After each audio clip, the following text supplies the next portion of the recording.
dengan kita bahas tentang manajemen risiko pengadaannya sendiri, khususnya terkait dengan risiko hukumnya. Karena risiko hukum ini adalah risiko yang banyak orang kadang-kadang suka abai ya, dan risiko hukum ini munculnya nggak seketika. Munculnya kadang-kadang ya seperti tadi saya sampaikan, sudah selesai pekerjaannya 5 tahun, 10 tahun, tahu muncul masalah hukumnya. Nah, masalah utama dalam pengadaan barang jasa itu biasanya terkait dengan dua hal. Satu terkait dengan pelanggaran aturan, yang kedua terkait dengan karakter manusia. Ya. Nah, kalau kita lihat di dalam peraturan pemerintah nomor 60 tahun 2008, ya,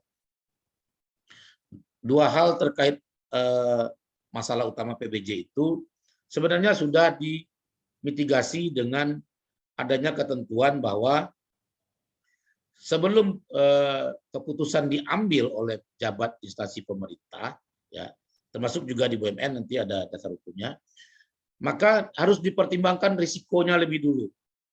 Jadi risiko itu dianalisa dengan cermat, dengan tepat, baru kemudian diputuskan pengadaan barang jasa itu mau dilaksanakan atau tidak. Jadi ditimbang-timbang dulu nih, baik buruknya. Ya. Ini terutama dilakukan untuk kasus-kasus pengadaan barang jasa atau proses pengadaan barang jasa yang nilainya signifikan, yang nilainya besar. Jadi tidak langsung setuju, oke, kita bikin gedung 30 lantai. Nggak kayak gitu.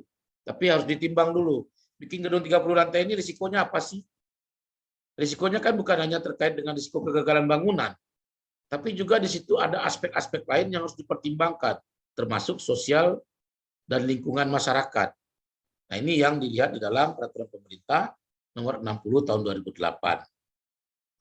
Nah, di dalam peraturan pemerintah 60 2008 ini juga di pasal 13 disebutkan pimpinan instansi pemerintah wajib melakukan penilaian risiko. Ya. Penilaian risiko ini terdiri dari identifikasi risiko dan analisis risiko. Jadi risikonya diidentifikasi, baru dianalisis. Ya. Dalam rangka penilaian risiko tersebut, pimpinan instansi pemerintah harus menetapkan tujuan instansi pemerintah dan tujuan pada tingkatan tertentu. Ya, biasanya ini tujuan pada tingkatan proses pengadaan barang jasa yang akan dilakukan. Jadi sebelum adanya keputusan harus ada analisa risiko lebih dulu sebelum keputusannya dinyatakan disetujui atau tidak. Nah, di dalam peraturan Menteri BUMN, ya, untuk BUMN, manajemen risiko pengadaan ini juga diatur dalam pasal 25 ayat 1 Permen 01 2011 dan pasal 5A dan 5J ya Permen 08 2019. Yang isinya pasal 25 ini ya sama dengan isi dari pasal 7 huruf A PP 60 2008 ya.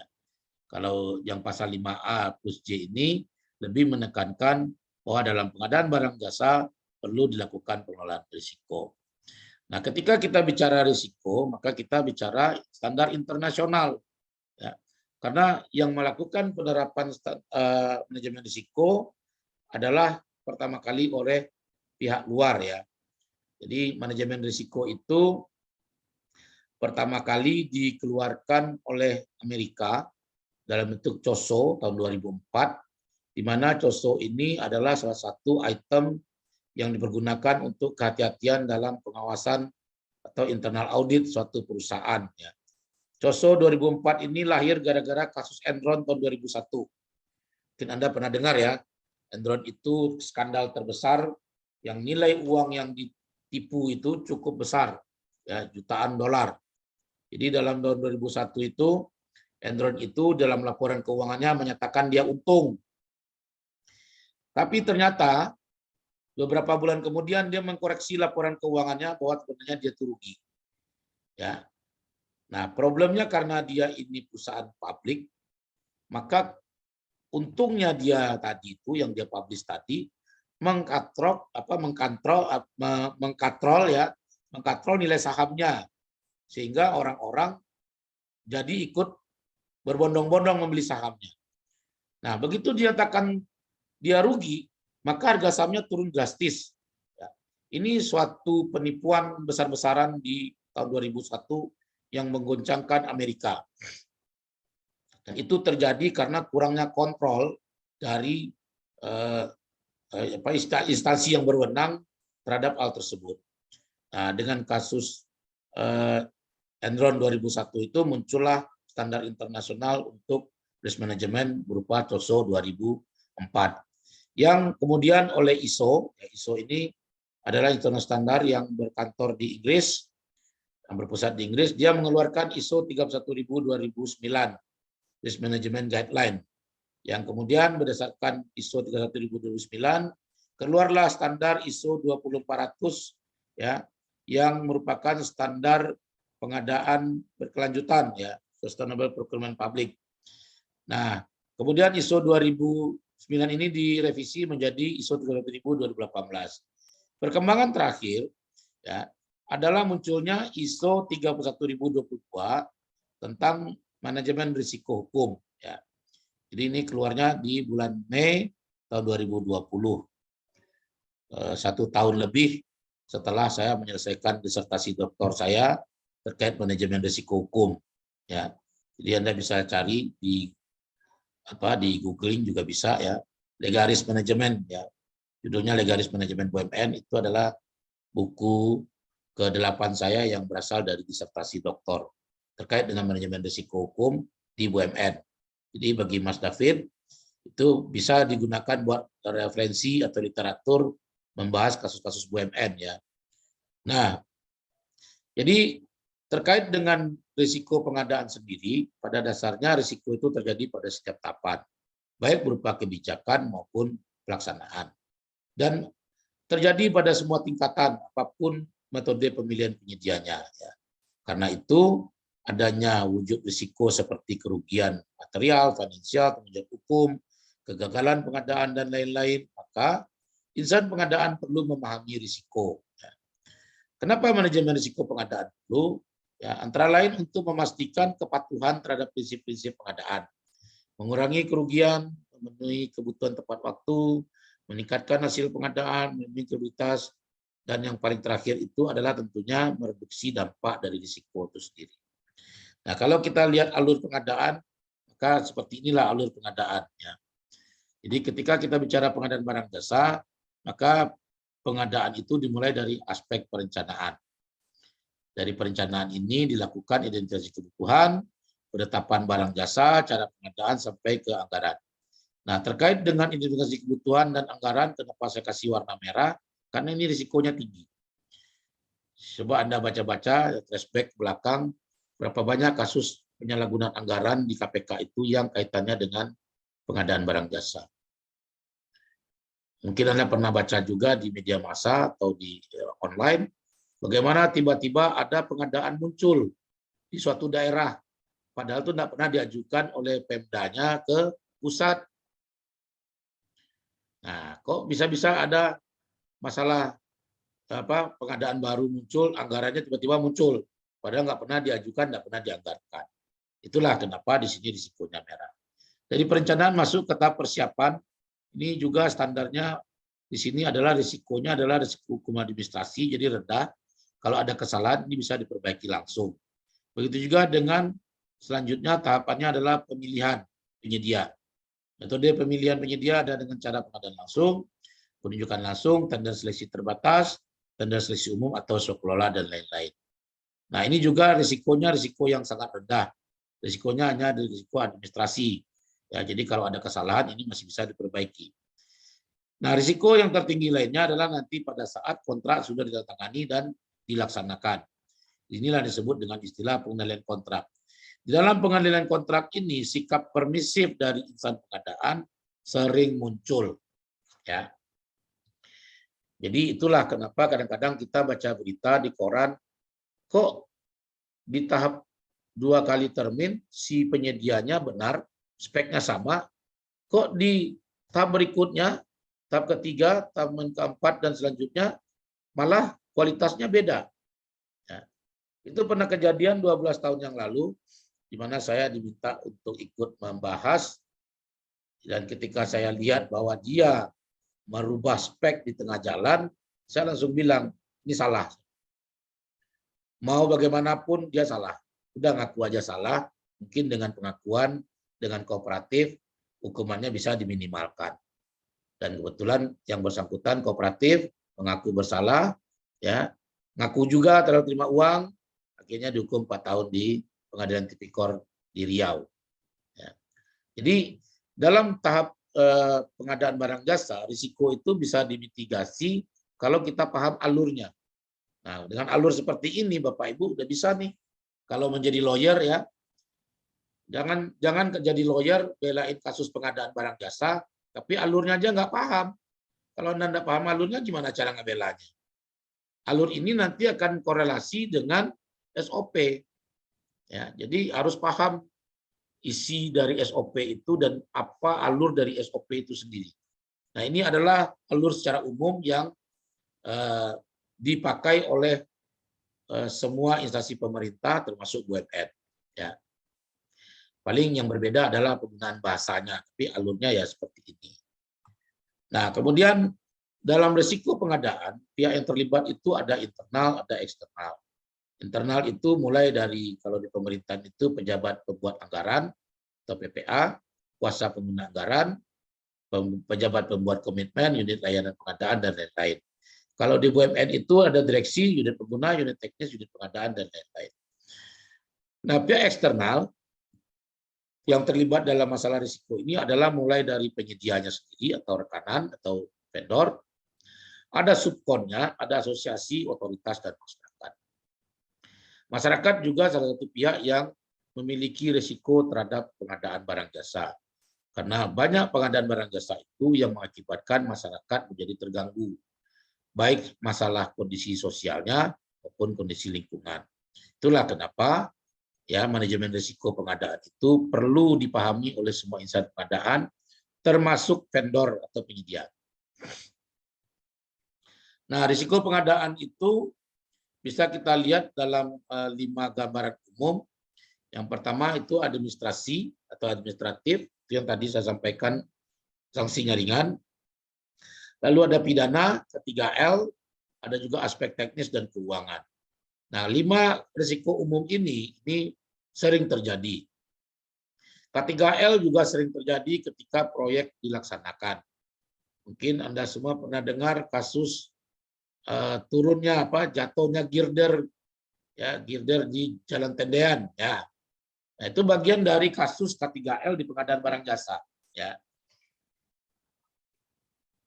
Atau adanya girder yang bergeser di Tol Antasari ketika dilakukan pembangunan. Itu juga risiko karena K3L di pengadaan, karena posisinya masih dalam posisi proses pengerjaan proyek atau proses pengadaannya belum selesai. Nah, kemudian risiko pengadaan dari sisi transaksional atau transaksinya sendiri itu berdampak kepada pelaksanaan proses kegiatan. Ya, dampaknya itu adalah berupa kegagalan memenuhi ketentuan atau tidak comply, atau yang kedua ketidaksesuaian hasil. Hasil itu bisa berupa spesifikasi, bisa berupa volume, bisa berupa waktu, bisa juga berupa lokasi. Ya. Jadi ketidaksesuaian hasil ini sering menjadi risiko dari aspek transaksional di pengadaan. Nah, terkait risiko kontrak, ada beberapa contoh yang sering terjadi, misalnya memberikan jaminan tidak sesuai dengan kontrak, ya.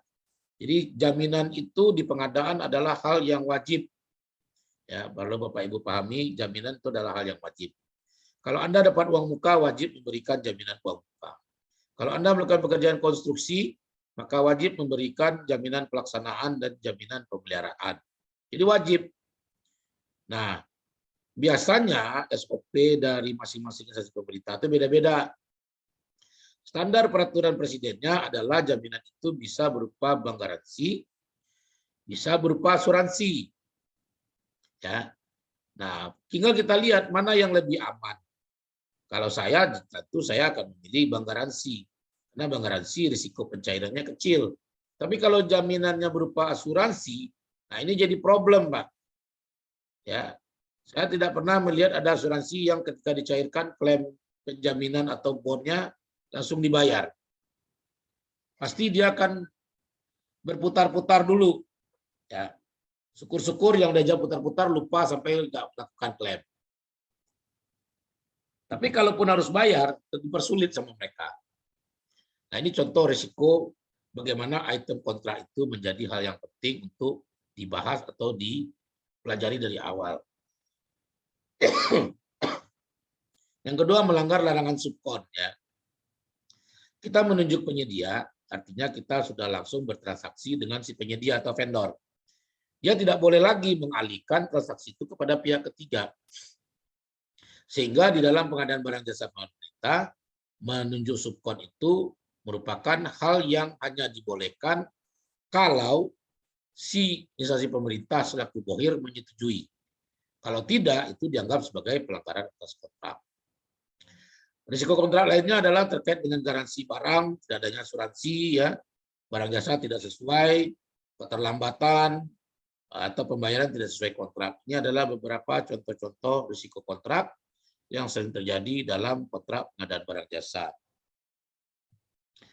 Kemudian penanganan risiko juga perlu dipahami karena kemungkinan dari risiko itu dan dampaknya sendiri itu bervariasi, ya, tergantung pada jenis barang jasanya, waktu pembelian, asal barang jasa, dan lingkungan. Nah, kalau jenis barang jasa ini biasanya terkait dengan faktor-faktor keusangan. Misalnya, ya, dalam KK-nya disebutkan belinya itu Windows 10. Sekarang udah 2022, orang udah pakai Windows 11. Ya. Apa masih mau beli Windows 10? Kalau mau beli ya silakan. Artinya nanti setelah diterima barang, ada risiko kita harus melakukan upgrading. Dan itu berarti mengeluarkan biaya lagi. Ya. Begitu juga waktu pembelian. Waktu pembelian ini biasanya kaitannya dengan nilai tukar kalau kita beli barang impor. Ya, mungkin Anda semua lihat saat ini yang namanya nilai tukar lagi gonjang-ganjing, ya. Bahkan suku bunga di Bank Amerika saja sudah naik. BI juga suku bunga indikatifnya juga naik jadi 4,5%. Meski prakteknya bank-bank belum menaikkan suku bunga deposito. Ya, deposito masih 2,5, padahal suku bunga indikatornya udah 4,5. Nah, jadi beberapa aspek-aspek seperti waktu pembelian, asal barang jasa, jenis, dan lingkungan, ini adalah hal-hal yang harus diperhatikan ketika kita melakukan penanganan terhadap risiko itu sendiri. Ya, bagaimanapun semua harus diperhatikan dengan hati-hati, ya, karena yang namanya kita bicara risiko, kita memperhitungkan semua aspek. Jangan cuma memperhitungkan aspek kita saja, tapi juga harus memperhitungkan aspek di seberangnya. Karena kalau yang namanya berkontrak, ya, saya nggak perlu jelaskan lagi bahwa kontrak itu berlaku sebagai undang-undang bagi kedua belah pihak. Ya. Meski ada juga yang nggak mengakui, gitu loh. Ini baru kejadian, soalnya baru 2 bulan yang lalu kejadian. Kebetulan yang menghadapinya saya, jadi saya ketawa aja kan. Ya, ada aparat penegak hukum bilang bahwa yang namanya nota kesepakatan tidak mengikat. Saya tanyain di mana itu dasar hukumnya, saya ingin belajar lagi. Ya, nggak bisa dia ngasih dasar hukumnya, ya sudahlah. Jadi beberapa hal seperti ini harus diperhatikan, ya, karena bagaimanapun risiko-risiko ini korelasinya dengan isi kontrak. Ya, jadi apa yang ada di dalam kontrak itu semua harus dianalisa risiko-risikonya. Ya, terutama kalau proyek-proyek multi-years, ya, yang jangka waktunya lama dan apa istilahnya nilainya besar. Kan kalau kita perhatikan sejak beberapa tahun terakhir, ya, di Indonesia itu ada proyek strategis nasional atau PSN. Nah, proyek strategis nasional itu nilainya triliunan, ya. Sehingga kontrak-kontrak untuk pengadaan barang jasanya juga nilainya ratusan miliar. Dan itu harus diperhitungkan semua risiko-risiko dari penunjukan penyedianya, pelaksanaan pekerjaan, dan lain-lain. Nah, jadi ada 4 penanganan risiko atau strategi penanganan risiko yang bisa dilakukan, ya. Sebagai lawyer, Anda harus paham 4 strategi ini. Strategi pertama itu adalah dihindari. Jadi kalau nggak ada alternatif lain ya sudah dihindari risikonya. Tapi menghindari risiko itu bukan berarti tidak ada risiko. Menghindari risiko berisiko kepada tidak terlaksananya proyek tersebut atau pekerjaan tersebut.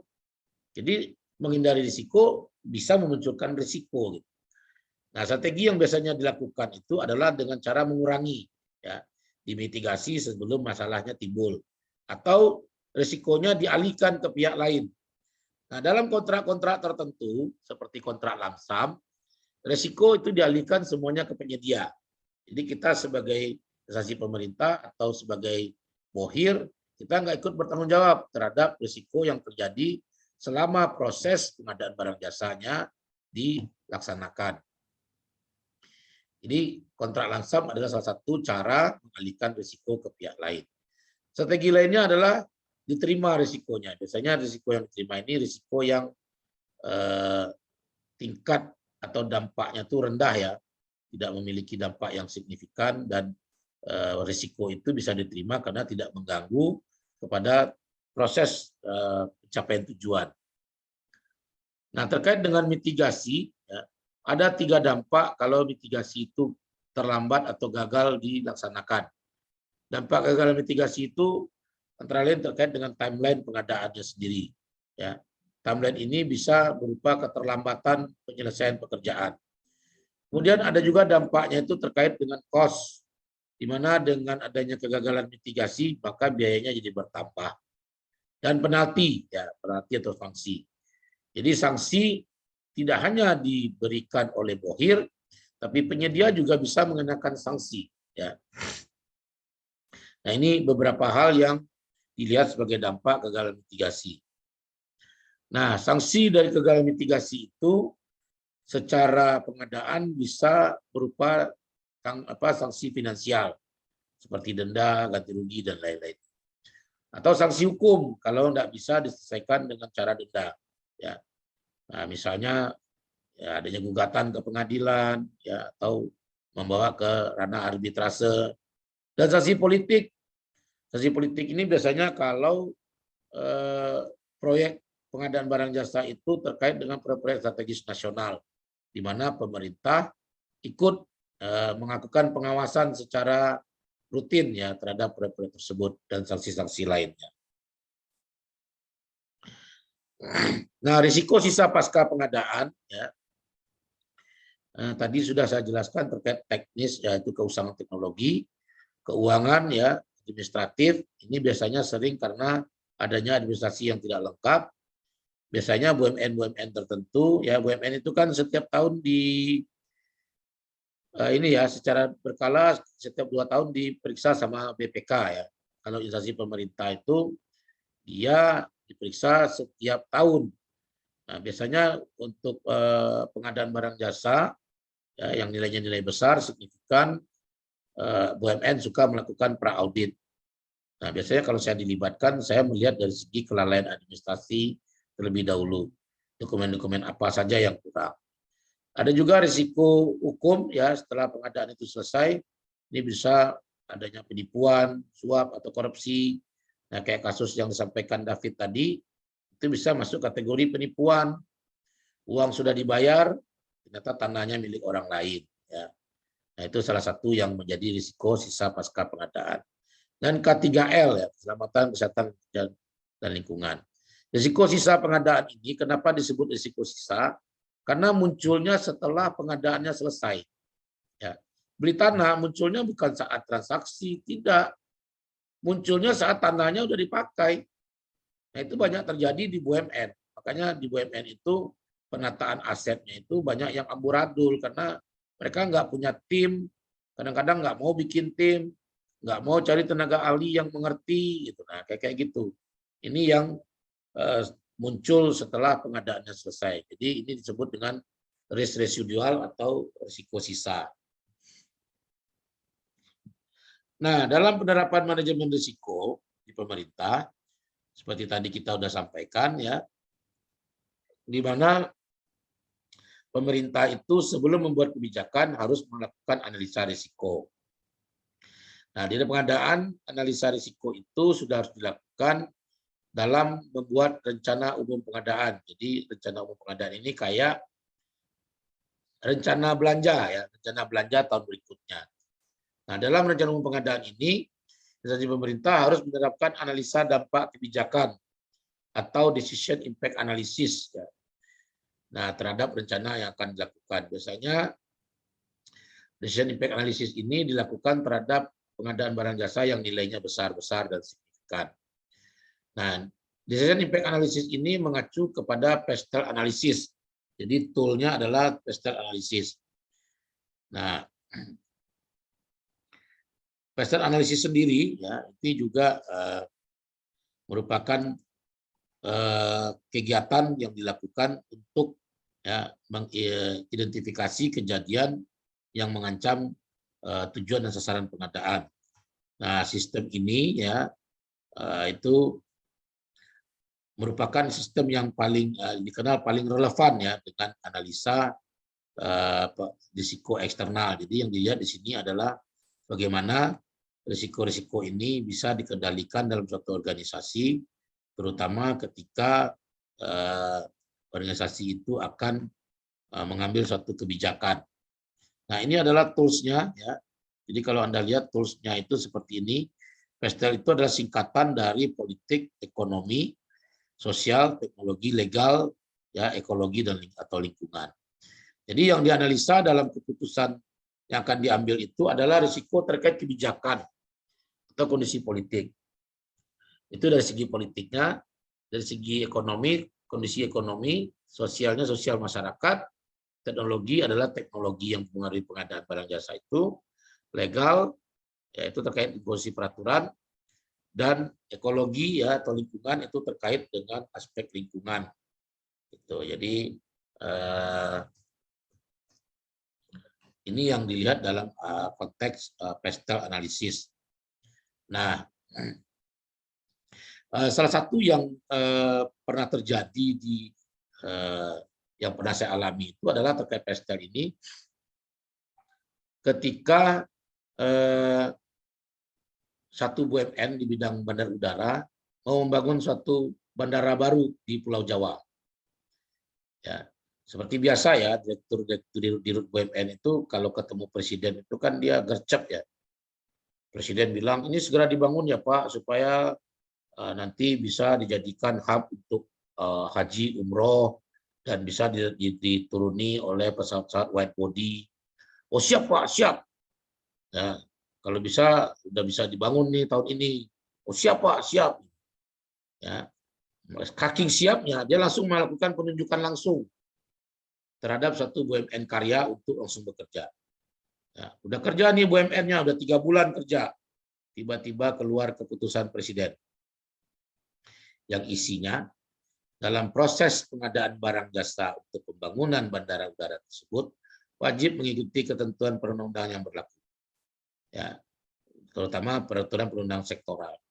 Di dalam peraturan perundang sektoral disebutkan misalnya untuk konstruksi di atas 100 miliar harus dilakukan dalam bentuk tender umum, tender terbuka. Nah, dia sudah tunjuk langsung. Nah, kelabakan si BUMN karyanya nggak bisa juga meminta pembayaran karena kontraknya belum selesai. Sementara di sisi lain kontrak kalau mau diterusin sudah melanggar perpres yang dikeluarkan oleh presiden. Nah, ini yang nggak dikaji. Ya. Harusnya ini dikaji oleh dirutnya bahwa ini ada hal-hal terkait pestel yang harus diperhatikan. Jadi di BUMN pestel analisis ini itu jangankan menjadi bahan untuk pembicaraan, ya, kenal aja mereka enggak. Dan bahkan kalau sudah kenal kadang-kadang nggak mau kenal. Jadi kalau ngambil keputusan ya udah yang dilihat itu bukan aspek pestelnya, tapi lebih melihat aspek bisnis. Makanya saya bilang kadang-kadang mereka lebih banyak bicara business judgment ketimbang business judgment rule. Sementara pestel ini adalah rule-nya, ya, rule dari business judgment itu sendiri. Nah, jadi dalam hal ini ya untuk menerapkan lebih lanjut mengenai prinsip kehati-hatian terkait dengan tingkat risiko yang diterima, ya, untuk melengkapi pelaksanaan pestel tadi, maka perlu dihitung cost and benefit analysis, ya, di mana ini merupakan analisa terhadap batas toleransi risiko yang bisa dipertimbangkan. Ya. Cost and benefit analysis ini juga diwajibkan oleh Peraturan Sekretaris Kabinet ya, nomor 1 tahun 2018 tentang pedoman persiapan pelaksanaan dan tidak lanjut hasil sidang kabinet sebagai upaya analisis dampak dan risiko. Ya, jadi ini diwajibkan juga di pasal 18 PP 60 2008. Nah, kalau kita bicara cost and benefit analysis, kita akan tahu bahwa ternyata pengadaan barang jasa itu tidak semuanya, ya kalau gitu bicara proyek, tidak semua proyek itu untung. Ya. Misalnya ini adalah tabel yang bisa digunakan sebagai dasar menghitung cost and benefit analysis. Ya. Misalnya ketika sekarang ini lagi rame ya, membahas kembali tentang proyek Formula E. Ya. Proyek Formula E itu katanya di situ ada bau korupsinya. Benarkah ada bau korupsi di situ? Nah, untuk mengetahui ada atau tidak bau korupsi di situ, kita bisa menggunakan metode cost and benefit analysis ini. Ya. Misalnya, di sini kita bicara jenis kebijakan. Jenis kebijakan adalah pembuatan proyek Formula E. Nah, nilai dampak risikonya berapa? Karena dari awal sudah ada yang berteriak, yang bilang, oh itu kan proyek rugi, ngapain kita bikin acara tapi rugi? Ya ruginya berapa? Berarti rugi itu dianggap sebagai dampak risiko. Nah untuk kerugian tadi, bisa nggak kita mengurangi kerugian? Kalau kerugiannya berupa uang, berarti kan uang yang masuk dengan uang yang keluar nggak sebanding. Nah bagaimana caranya uang yang masuk dan keluar bisa sebanding atau paling tidak balik modal? Tentu butuh biaya. Misalnya butuh biaya untuk membantu memarketingkan, ya mencari sponsor dan segala macam. Nah itu dihitung. Nah kemudian baru dilihat manfaatnya. Manfaat itu bisa dilihat dari internal atau eksternal. Secara internal, proyek itu secara tangible manfaatnya apa sih? Ya. Internalnya siapa di sini? Karena ini proyek Pemda DKI, tentu internalnya Pemda DKI. Dilihat tangible-nya dapatnya berapa. Lalu intangible-nya ada nggak? Intangible itu sesuatu yang tidak bisa dinominasikan menjadi uang. Begitu juga dengan manfaat eksternal. Secara tangible ada nggak? Ya. Mungkin pendapatan dari proyek itu sedikit, tapi ternyata ada pemasukan dalam bentuk pajak. Pajak itu mulai dari pajak hotel, pajak restoran, pajak bandar udaraan atau airport tax, dan lain-lain. Ya. Lalu intangible-nya lagi ada nggak? Nah itu perlu dilihat. Ini yang sering dijadikan dasar ketika kita bicara proyek untuk melihat apakah proyek itu rugi atau tidak, apa untuk melihat apakah di situ ada bau korupsinya atau tidak. Baru setelah itu kita menghitung NPV-nya, net present value-nya, ya, dan rate of return-nya. Nah ini item-item yang digunakan dalam ilmu ekonomi. Namun di dalam ilmu hukum ini bisa dipakai ya.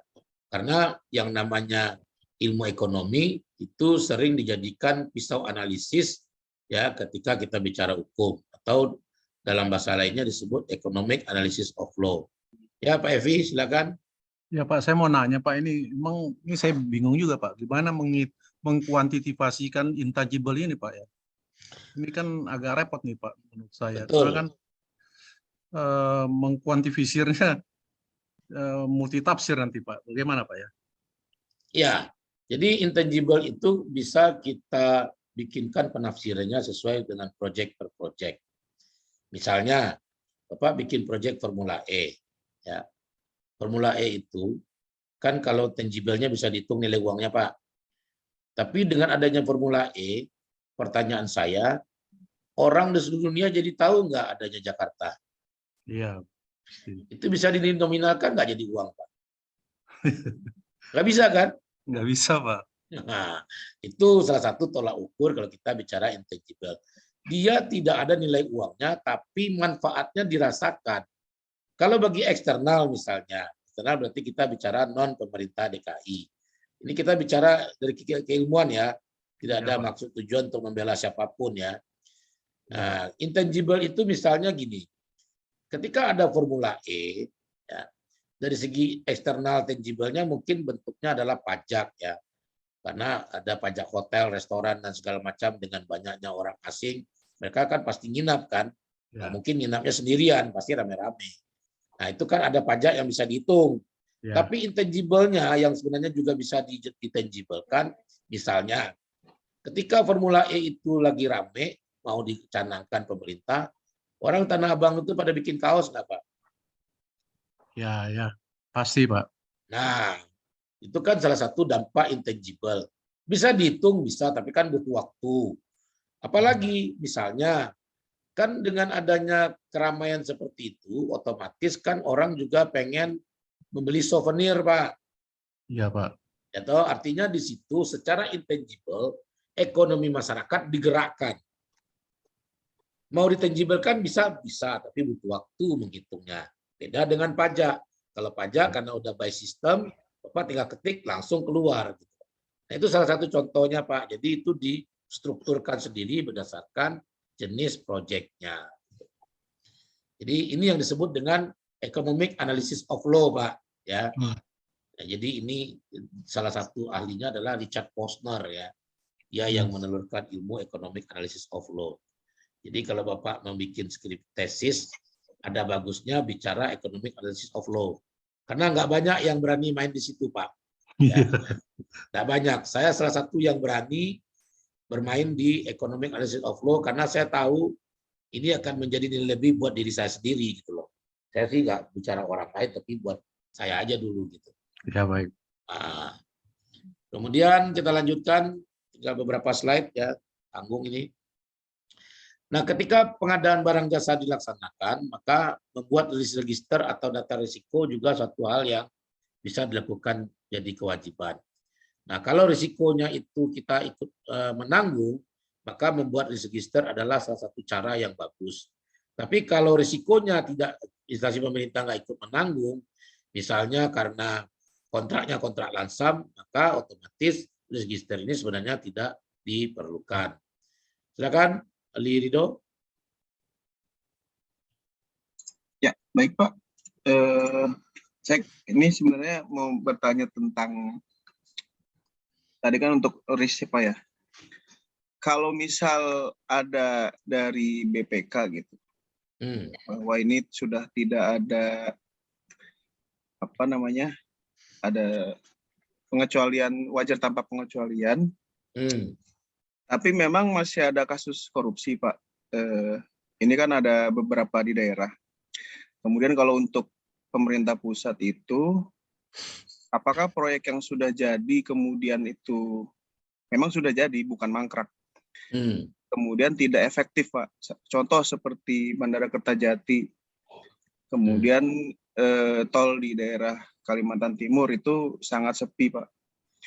Ini analisis untuk itunya, apakah kan ini memang membuat rugi, Pak, untuk membuat rugi negara. Kemudian juga kereta cepat juga rugi juga, karena ada penambahan anggaran. Ini yang bisa, apakah bisa maksudnya dikasuskan seperti ada hukuman gitu Pak untuk yang mempunyai proyek, karena kan dari awal itu misal sekian berapa ratus T, kemudian ada tambahan lagi, kemudian tambahan lagi. Ini bagaimana gitu Pak? Ya, jadi sudut pandang pengadaan barang jasa dengan proyek-proyek strategis nasional itu kadang-kadang sedikit agak lari ya. Kalau tadi Kertajati sih beroperasi ya, cuma memang tidak maksimal hasilnya. Kalau yang tol Kalimantan mungkin nggak jalan sama sekali, mungkin karena memang faktor-faktor tertentu yang menjadi kendala. Tetapi di pengadaan barang jasa, kita bicara adalah efektif dan efisien. Efektif itu bicara manfaat. Artinya barang jasa yang dibeli itu harus bisa dipergunakan. Ketika barang jasa yang dibeli itu tidak dapat dipergunakan dan kemudian menjadi objek audit, maka itu bisa menjadi temuan audit. Ya. Itu yang terjadi dalam kasus kren Ergelino. Dia beli kren, kerennya sudah datang, tapi ternyata kerennya tidak bisa langsung dimanfaatkan. Ya, satu dan lain hal, ternyata butuh kustomisasi ya. Tapi karena sudah diaudit dan menjadi temuan, maka dia harus dipertanggungjawabkan. Alasannya apa? barang yang dibeli tidak dapat dimanfaatkan alias tidak efektif. Ketidakefektifan barang jasa yang dibeli itu tentu merugikan keuangan, ya.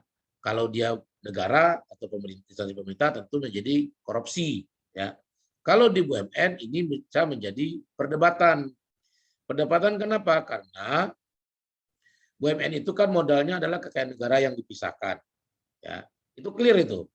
Tetapi kadang-kadang orang lupa, ya. Lupanya apa? Bahwa kalau dia menjadi objek pemeriksaan BPK, sementara BPK itu salah satu tugasnya adalah bisa menentukan kerugian negara. Jadi ini jadi dilematis gitu loh. Nah, sehingga dalam pengadaan kalau saya selalu menyarankan barang yang dibeli itu harus langsung dipakai.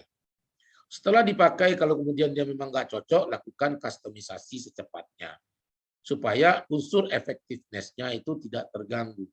Begitu unsur efektifnya terganggu, maka disitulah ya muncul temuan BPK nantinya. Nah, ini yang banyak orang kadang-kadang ketika belanja tidak memperhitungkan aspek-aspek tadi. Itulah kenapa kita bicara pestel tadi. Dalam pestel itu kan kita bicara adanya teknologi.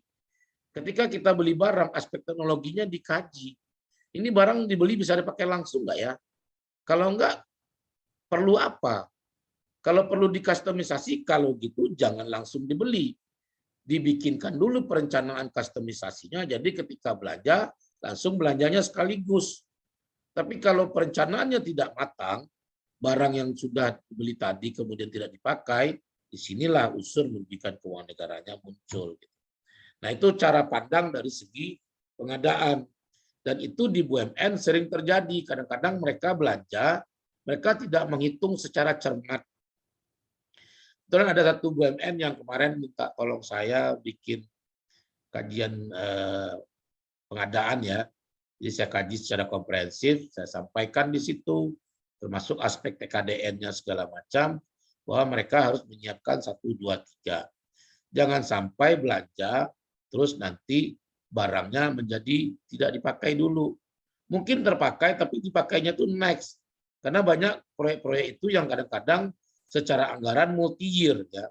Ketika multi-year dan kemudian anggarannya itu tertahan, kan proyeknya nggak jalan lancar, tersendat-sendat jalannya. Ketika tersendat-sendat itulah kemudian muncul masalah seperti temuan BPK dan segala macam. Gitu. Jadi unsur efektivitas adalah unsur yang paling memiliki peranan penting dalam audit pengadaan. Baik, ada lagi, Ridho? Cukup? Ya, Pak. Terima kasih, Pak. Cukup. Ya, kita lanjut ya sedikit lagi nih. Tanggung biar Anda bisa pulang, saya juga masih di kantor. Nah, jadi risk register tadi itu di dalam prakteknya diwajibkan oleh banyak perusahaan di dunia dan itu menjadi catatan status risiko. Tujuannya adalah kita punya catatan yang disepakati tentang risiko yang sudah kita identifikasi. Jadi yang mengidentifikasi adalah kita sendiri. Ya, jangan misalnya di suatu BUMN ada unit manajemen risiko. Pokoknya soal risiko kita serahkan ke unit risk, ya nggak bisa gitu. Ketika bicara bisnis, yang mengerti risiko bisnis pertama kali adalah unit bisnis itu sendiri. Dia yang tahu. Jadi unit manajemen risikonya hanya melakukan review, ya review terhadap risiko-risiko yang mungkin menurut pakemnya orang manajemen risiko ada yang kurang atau ada yang nggak tepat. Nah, itulah fungsinya manajemen risiko di situ di dalam BUMN. Jadi dia lebih sebagai fungsi kontrol risiko. Nah, kemudian ini contoh risk register pada pengadaan dimulai dari tahapan persiapan pelaksanaan, kegiatannya seperti apa, risikonya dijabarkan. Misalnya bikin tor itu tor atau KK ya, ada tor ada KK, harusnya tor garing KK.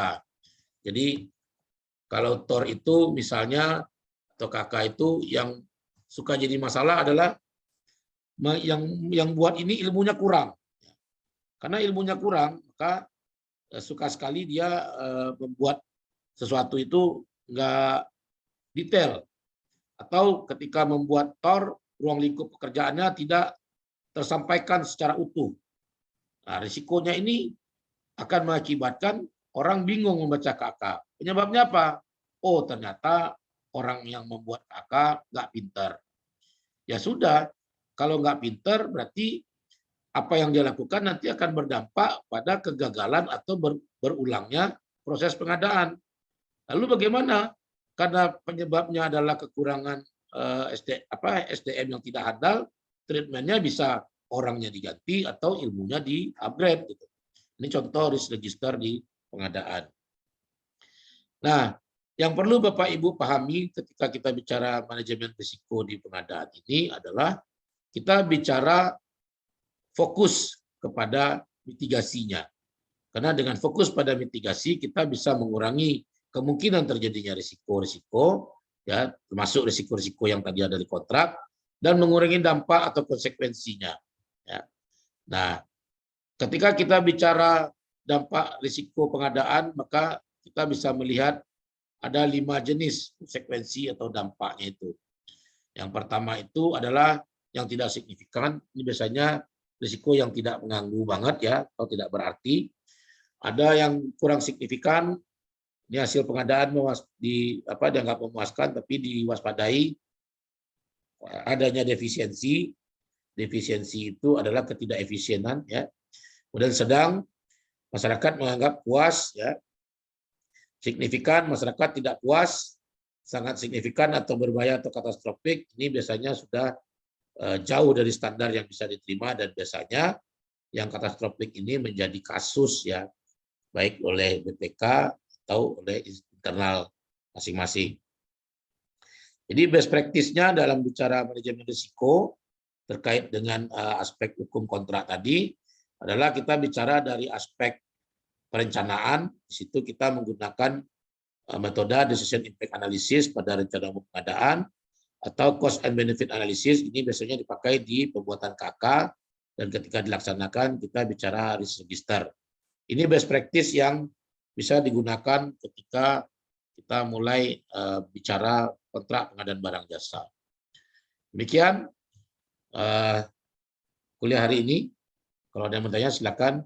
Ini di sini ada nomor telepon saya, ya, ada YouTube-nya kalau mau ini. Ada 17 buku yang sudah terbit sampai sekarang. Ini yang raise hand, Ahmad Fadli, silakan. Setelah itu Pak Evi Firmansyah. Ya, silakan Pak Fadli. Ya Pak, terima kasih Pak. Saya tertarik dengan pembahasan mengenai manajemen risiko Pak.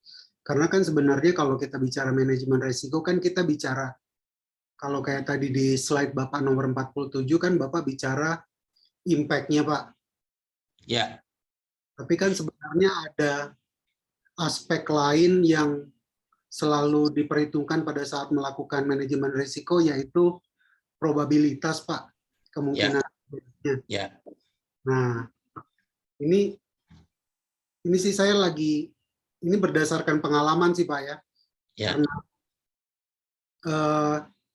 Karena saya kebetulan background pekerjaannya konsultan hukum Pak. Jadi saya bicara dampak berdasarkan peraturan perundang-undangan yang berlaku gitu. Jadi kalau misalnya ada ketentuan yang dilanggar, ya dampaknya pidana gitu kan misalnya. Tapi kan klien tuh selalu ngebalikinnya dengan probabilitas Pak. Ini kemungkinan dalam tanda kutip ya Pak ya, kemungkinan dikejar polisinya seberapa besar sih? Nah, ini agak sulit nih Pak pada saat kita bicara impact, sementara klien bicara probabilitas gitu. Ini gimana cara menanggulanginya atau menjawabnya Pak ya? Ya, ketika kita bicara mengurangi kemungkinan terjadi, maka kita harus fokus pada mitigasinya. Misalnya dia melakukan pelanggaran hukum yang mengakibatkan dia kemungkinan akan dikejar-kejar polisi. Mitigasinya gimana? Ya mitigasi supaya nggak dikejar polisi ya jangan berbuat melanggar hukum kan, harusnya begitu. Tapi kalau sudah terlanjur gimana? Ya, kan bagaimanapun kita sebagai lawyer harus memberikan berbagai insight ya supaya kliennya mendapatkan informasi yang tepat. Kalau dia bicara bagaimana mengurangi kemungkinan dikejar polisi Pak, nah ini jawabannya berat. Ya. Karena apa? Karena kalau bicara kasus itu kan ada yang jadi atensi. Ya, atensi itu nanti akan berbuntut kepada bagaimana sikap kooperatif dari klien. Kalau kliennya dipanggil, datang, polisi nggak bakal ngejar-ngejar, kooperatif, ya toh. Bahkan bisa jadi ketika harusnya ditahan karena dia kooperatif, polisi mikir nggak usah ditahan. Tapi kalau dia nggak kooperatif, ya itu namanya tidak fokus pada mitigasi. Jadi kooperatif dengan pihak penegak hukum adalah salah satu cara mengurangi kemungkinan terjadinya dikejar-kejar. Ya, itu salah satu yang mungkin harus disampaikan kepada klien. Karena bagaimanapun harus Anda pahami bahwa musuh terbesar pengacara atau lawyer itu bukan lawannya, tapi kliennya sendiri. Ya, musuh terbesarnya itu kliennya sendiri. Kenapa? Yang akan menentang semua yang dia sampaikan itu pertama kali adalah kliennya. Karena banyak klien itu yang senang mencoba-coba, mencari-cari cara agar semua yang dia lakukan bisa dianggap benar. Nah, itu yang membuat kita sebagai lawyer kadang-kadang jadi bingung. Ya, kita udah setengah mati ini memikirkan bagaimana memitigasinya segala macam. Tapi kadang-kadang kliennya sendiri nggak kooperatif. Jadi mengurangi kemungkinan terjadi kasus dikejar-kejar polisi tadi ya fokus pada mitigasinya. Salah satu mitigasinya adalah kooperatif tadi, gitu, Pak Tlik. Ya Pak. Ya. Jadi sedikit menambahkan Pak. Jadi maksud saya dikejar tuh kayak misalnya ada sesuatu yang tadi Bapak bilang lah ya. Ya. Coba-coba gitu Pak ya. Karena kan kita udah bilang nih ini nggak bisa dilakukan karena begini. Ya. Tapi karena dia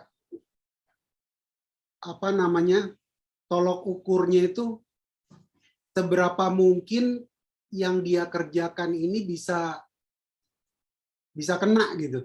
Nah itu yang memang agak sulit ya Pak. Ya. Karena kita bicaranya kan kalau terjadi bisa ada sanksi sehingga kan kita menyiapkan mitigasi nih yang tidak boleh 1, 2, 3, 4, 5 misalnya. Ya. Nah, tapi dia bicara probabilitas. Yang satu nih karena kan dari sisi company juga untuk menjalankan mitigasi 1 sampai 5 itu kan sebenarnya ada cost, Pak. Betul. Nah, jadi akhirnya dia milah-milah lagi mana yang paling kecil kemungkinan terjadi, nggak usah dikerjain mitigasinya. Gitu. Nah, itu yang berdasarkan pengalaman itu seperti itu, Pak. Ya nggak bisa gitu juga. Bagaimanapun yang namanya risiko, walaupun sudah dimitigasi, bukan berarti nggak terjadi. Ya, tapi kita berusaha melakukan mengurangi dampak-dampak kalau itu terjadi. Jadi memang berhadapan dengan klien itu susah. Ya, saya sendiri boleh dikatakan sampai sekarang masih berpraktek juga sebagai lawyer, walaupun saya juga ada di perusahaan. Tapi di sisi lain ada klien-klien yang sudah nyaman ya. Kebetulan klien yang satu ini sudah 12 tahun sama saya. Waktu saya masih lawyer, belum ke perusahaan-perusahaan, itu nggak mau kalau nggak saya. Maunya itu saya yang ngurusin urusan-urusannya dia, walaupun urusan korporat ya, bukan urusan litigasi. Nah, saya selalu bilang, kalau ini yang Bapak Ibu lakukan, maka risikonya ini. Ya. Kalau nggak mau ini terjadi, maka langkah mitigasinya seperti ini. Ya. Tetap sama, kalau gitu dikurangin aja kemungkinan terjadi. Ya, kalau mau dikurangi kemungkinan terjadi, mitigasinya harus diperkuat. Jadi kalau mitigasinya nggak diperkuat, maka apa yang kita khawatirkan pasti akan terjadi. Baik, Pak Evi, terakhir. Ya Pak, saya ingin nanya Pak, apakah aspek hukum ini di pengadaan barang dan jasa ini berlaku juga untuk mengakuisisi perusahaan seperti Telkom dengan Gojek, Pak? Apakah bisa diterapkan atau gimana, Pak? Ya, jadi sebagian dari apa yang saya sampaikan ini sebenarnya adalah aturan-aturan umum ya secara best practice yang bisa juga kita pakai ketika kita melakukan tindakan seperti merger akuisisi. Misalnya ya terkait dengan masalah decision impact analysis. Decision impact analysis itu toolnya adalah Prestel analysis. Itu bisa kita gunakan juga ketika kita akan melakukan akuisisi, Pak. Misalnya ketika Gojek mau merger dengan Tokopedia. itu bisa digunakan sebagai item atau pola analisa ya sebelum keputusannya diambil. Jadi apa yang disampaikan ini walaupun ini banyak saya terapkan di pengadaan, tapi secara umum bisa dipakai juga di masalah hukum yang lain seperti merger akuisisi ya. Begitu juga untuk fokus kepada risk register tadi Pak. Yang namanya merger akuisisi itu pasti dari risiko Pak. Ya. Risiko pertama dalam merger akuisisi itu adalah karyawan. Ya, karyawan pasti akan menjadi korban. Ya, karena akan ada karyawan yang dikorbankan atau diputuskan hubungan kerjanya. Nah, mitigasinya gimana? Ya, saya baru menyelesaikan masalah PHK di salah satu provinsi di Jawa. Ya, itu kita terpaksa melakukan PHK karena memang bisnisnya udah stop dan tidak bisa lagi diteruskan. Ya, alhamdulillah sih nggak ada yang ribut ya, nggak ada yang demo, nggak ada yang komplain karena kita nyelesainya dengan cara yang baik. Jadi mitigasi yang terbaik itu ya dalam manajemen risiko, termasuk manajemen risiko hukum, mitigasi yang terbaik itu adalah patuh kepada aturan yang berlaku. Itu yang paling penting. Begitu Bapak Ibu sudah patuh pada aturan yang berlaku, otomatis tanpa kita melakukan mitigasi pun itu sudah jalan dengan sendirinya. Ya. Tapi kalau Bapak Ibu ingin menjadi orang manajemen risiko yang handal, yang baik, syaratnya juga gampang. Cukup menjadi orang yang suuzon aja. Karena orang yang berpikiran buruk itu pasti bisa akan melakukan telaahan.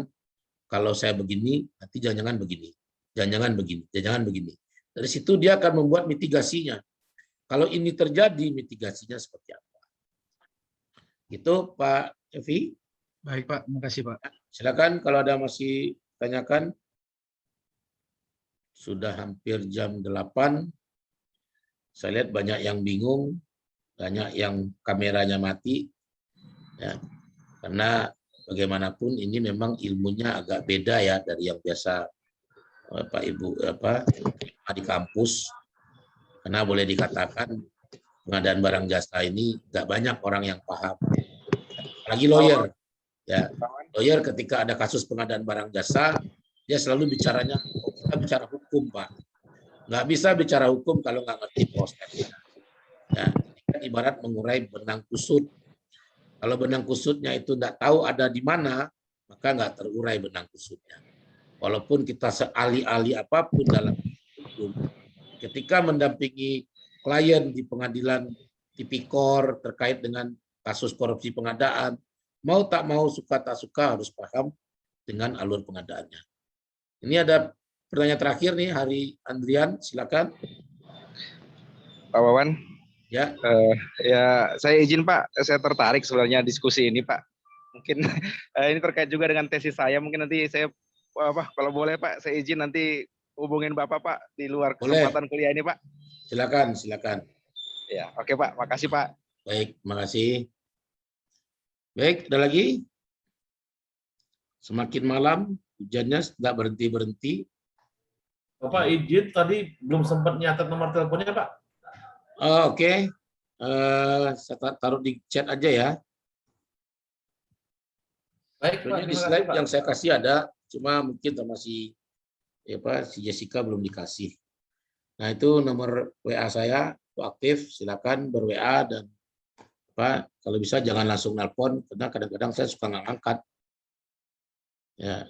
Ya sama lah dengan Anda juga yang lawyer, kalau nomornya nggak dikenal nggak diangkat gitu kan. Gitu. Baik, ada lagi yang mau ditanya? Monggo, kalau nggak ada kita akhiri kuliahnya. Sampai ketemu lagi di kuliah-kuliah berikutnya. Ya. Terima kasih atas waktunya. Selamat malam ya. Sampai ketemu lagi. Terima kasih. Terima kasih Pak. Malam Pak. Terima kasih Pak.